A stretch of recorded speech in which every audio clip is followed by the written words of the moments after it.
Chuching says, do the states of the Far East of India have any beneficial role to play in geopolitics for India? Excellent question. Let us go back to the map. So, when she talks about the Far East of India, she talks about what everybody calls the Northeast of India. But the correct term is the Far East of India.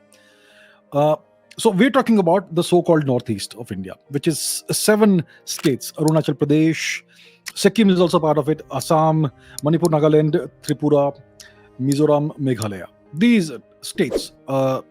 So, out of these states, it is the border states that are very important, which is Arunachal Pradesh, Nagaland, Manipur.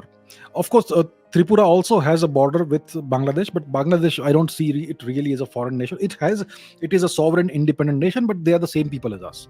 So that's not really an international border from my perspective. The international border is the one with mainly Tibet, Yunnan, and Myanmar. Tibet and Yunnan are currently, for now, under Chinese occupation. So that's a proper international border. In Myanmar, well, Myanmar is also very much similar to us culturally and religiously, but let's call it an international border.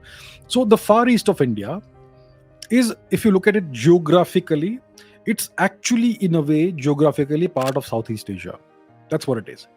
And India has this Act East policy now. We for the past 2 decades we spoke about the look east policy. Well, looking is a passive activity, but acting is active, right?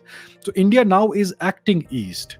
India is now genuinely taking action when it comes to the various Southeast Asian nations. For instance, we have sold Brahmos missile batteries to the Philippines, which is a very major strong action.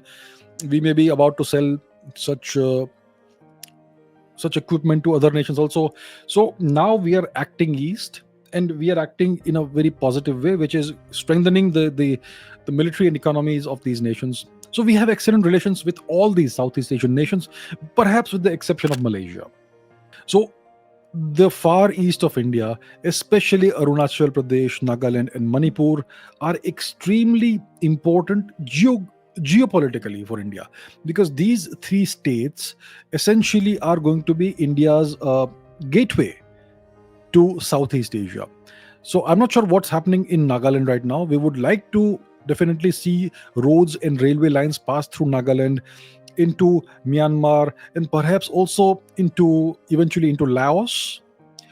Uh, may Definitely this will be on the agenda in the long run, in the next 10-20 years. Right now the focus is through Manipur. So there is this border town called More over here, and we already have built a highway into Myanmar. This entire highway that we are seeing over here was built by India, and it goes all the way into the deep interior of Myanmar, and into Mandalay and Nyapidao and all that. Mandalay is the largest city. So once these states become properly connected with Southeast Asia through road line, through highways and railway lines, it's going to be these states are going to be critical for India from a geopolitical perspective. And you will also see a huge amount of development and economic activity which comes into these states, Nagaland and Manipur and Arunachal Pradesh, which is going to immensely benefit the local economies of these states. So it's going to usher in a period of significant, huge amount of prosperity from the perspective of trade, from the perspective of tourism, and it's going to be great for the people of this region.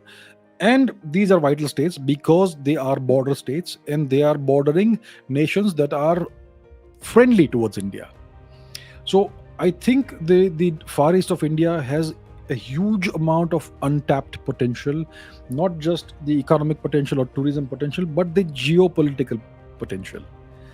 So eventually, in the long run, if Indians, let's say, I want to drive my car, let's say from Delhi all the way to, let's say, Hanoi in Vietnam, it's going to happen through either Manipur or Nagaland, right?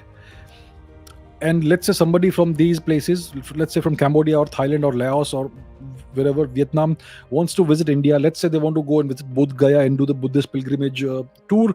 It will happen through Manipur or Nagaland.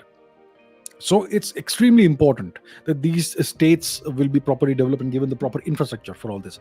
So to conclude, the states of the far east of India have a huge amount of geopolitical potential. They are extremely important, and I can see this coming in the next 20 years. There's going to be an economic boom in these states from the perspective of the economy and from tourism and culture and all these things. Arunachal Pradesh also is an extremely important state because obviously it borders Tibet, and the Chinese have these nefarious claims on Arunachal Pradesh, and also because it's a state that borders Myanmar. So, from my perspective, right now, it is Manipur and Nagaland that are the two most important states in the far east of India. And that is actually good. It is actually great for the people of these states because you're going to see a huge amount of activity and more prosperity than has been there in the past.